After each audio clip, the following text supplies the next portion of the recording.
大家好，今天为大家带来一部韩国高分烧脑片。这起电影的背景是一件发生在韩国的真实事件，它就是当时轰动一时的曹八喜诈骗案。你可能猜得到开头，却猜不到结尾。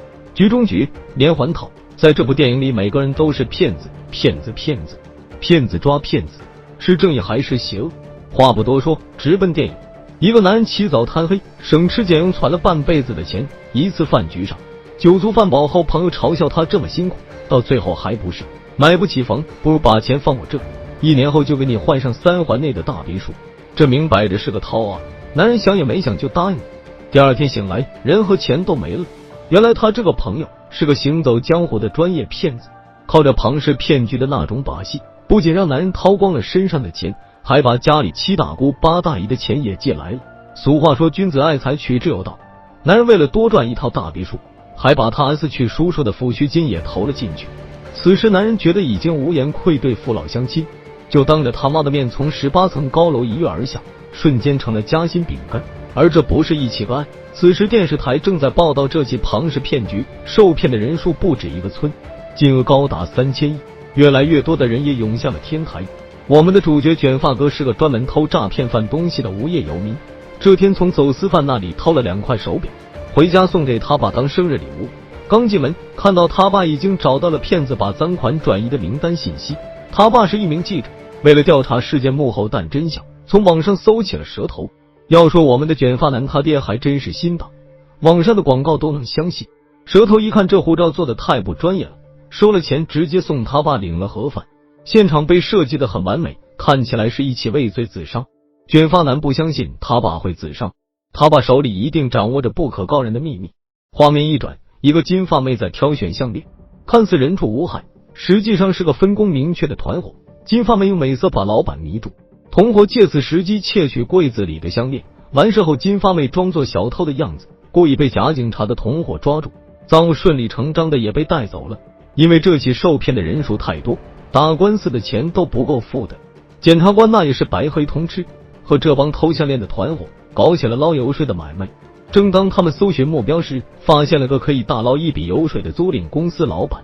捞的租赁老板中午只能吃泡面，为啥找租赁老板？这个我们下面会说到。捞完油水回来，在监控里发现了我们的卷发哥。原来卷发哥曾经把这团伙送去监狱蹲了1年，还搞没了几次检察官的油水，立马出门要去抓他。卷发哥也察觉到了不妙，开车要溜之大吉。在经过了一场激烈的公路追逐后，可惜卷发哥车技太差，还是翻车了。检察官上来就是一顿暴揍，质问为啥要搞我。卷发哥这时也说出了实情，他在追查骗子的时候发现了幕后主谋，这个人在东南亚四处招摇撞骗，还在泰国成立了总部。卷发哥翻进去想看看有什么宝贝，还没看到啥就被捉住了，好在成功逃走了。检察官听得一愣一愣的，心想这人不是被我做了吗？怎么还活着了？检察官得知了这个消息后，立马告诉了正在竞选总统的议员。故事到这我们不难发现，这是一场贼喊做贼的闹剧。议员为了当上总统，筹集资金拉选票，但没个金主爸爸怎么行？于是设计出了故事开头那场骗局，骗了整整3000个亿。完成后让底下一个白手套背锅，本以为被检察官做掉了，没想到他在泰国混得风生水起，还开了公司。议员听完嘲笑了一顿检察官，说他办事不稳。检察官恼羞成怒离开了。凭什么他们能越走越高？办事的是我，却只能在他底下打工。人不为己，天诛地灭。为了把议员拉下手，拿到那笔赃款，和卷发男开展了合作。团伙那边不同意，万一没成功，你这检察官没了，谁给我打官司？说不定我就一直吃牢饭了。卷发男上来一拳就把团伙头目打的心服口服。怎么接近议员得到那笔赃款？看了还是得找租赁老板。刚刚我们说到这租赁老板路子咋这么严呢？其实这个租赁老板不只做租赁生意，背地里还是个掮客，专门替这些政客介绍一些脏不脏的生意。他们精心设计了一个圈套，卷发哥假装社长，联系到租赁老板说自己有个赌场，让租赁老板帮忙介绍要洗钱的客户。租赁老板一听有钱赚，当然同意，立马打电话给竞选总统的议员。议员那脏钱太多，正苦恼着呢，这现成的送上门来了。议员派了个秘书去谈，卷发哥介绍了他们的运作方式，可惜利润收的太少了。一般这种的都是55开，我们的卷发哥只收10%。议员秘书好歹也是摸爬滚打了10几年爬上的这个位置，深知人心险恶，谁会放着好好的钱不赚送给他们呢？就在快被识破的时候，卷发男为了不被怀疑，直接转头就走。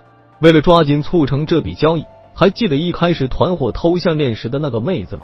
派他去勾引秘书，不过我们的秘书根本不吃这套，妹子使尽了吃奶的力气，给团伙那争取了安装摄像头的时间，看来这顿饭没白吃了。结果自己把自己喝醉了，在秘书房间里通过对电视画面的修改，让秘书误以为记者已经知道了，在泰国的白手套已经来到了韩国，吓得赶紧给议员打了个电话。其实我们的卷发哥做这一切是为了调查他父亲 SW 的真相。卷发哥此时通过父亲的记者朋友知道，杀害他父亲是因为关于贿赂官员的名单，而做这件事的正是议员指使的检察官。在议员得知白手套没死后，答应检察官做成这件事后给你升官加薪，殊不知检察官表面上答应的很好，实际上是吃里扒外。检察官找到了卷发男，打算继续让卷发男通过假装社长的身份接近议员秘书。议员那也迫不及待了，钱还没弄干净，白手套还复活了。检察官以给卷发哥贿赂名单为报酬，检察官是怎么想的我们先不说，但是从这不难得知，检察官绝对是以为自己螳螂捕蝉，黄雀在后。这次秘书主动找上了卷发哥，亮出了要洗的钱。卷发哥看了一眼箱子，毫不在乎的说有多少都能搞定。当打开后惊呆了，那一箱子哪里是什么钞票，是一张张巨额支票，先给你300亿，完事再加。卷发哥借口找检察官商量，利润给了他们自己只要名单。卷发哥早已算计好另一切，用钱收买团伙，自己好策划干掉检察官和议员。秘书迫不及待的要求1周内必须弄干净。在卷发哥得到了那份检察官给出的受贿名单后，立马转手发给了报社记者。第二天各大新闻头版头条都是白手套受贿的负面消息，包括议员也深受影响。检察官这招玩得溜啊！这边议员秘书打电话又着急追加了资金，有了钱，检察官胃口越来越大，已经不再对指手画脚的参议院点头哈腰了。积攒了几年的愤怒对议员破口大骂，眼看即将得手，该擦屁股了。检察官把租赁老板带到了一个荒无人烟的地方，一顿猛操作过后，掏出了前客嘴里的大客户，以为这次胜券在握了。看了钱快完工了，转头就把卷发哥绑了。在得知议员最后的交易地点，带着团伙赶过去。白手套这时候给检察官猝不及防打了个电话，为了除掉白手套，还是得等会送卷发哥领盒饭。殊不知我们的卷发哥其实就是白手套，而这一切都是卷发哥精心设计的一个局。当检察官去交易地点和秘书进行最后一笔交易的时候，卷发哥早就和团伙已经预谋好了计划。在得知检察官是杀害自己父亲的凶手，白手套早已经死掉了。为了能够扳倒检察官和他幕后的议员，把受骗人的钱追回来，这些假象全是他伪装的，而那些经过卷发哥手里的支票也全是假的。好家伙，检察官白白帮议员花自己的钱，以为能干倒议员，结果自己啥都没捞到。议员联系不到秘书，自己前往交易地点也成了瓮中之鳖，大批的记者蜂拥而至。交易地点布满了摄像头，现场的一切都成了直播。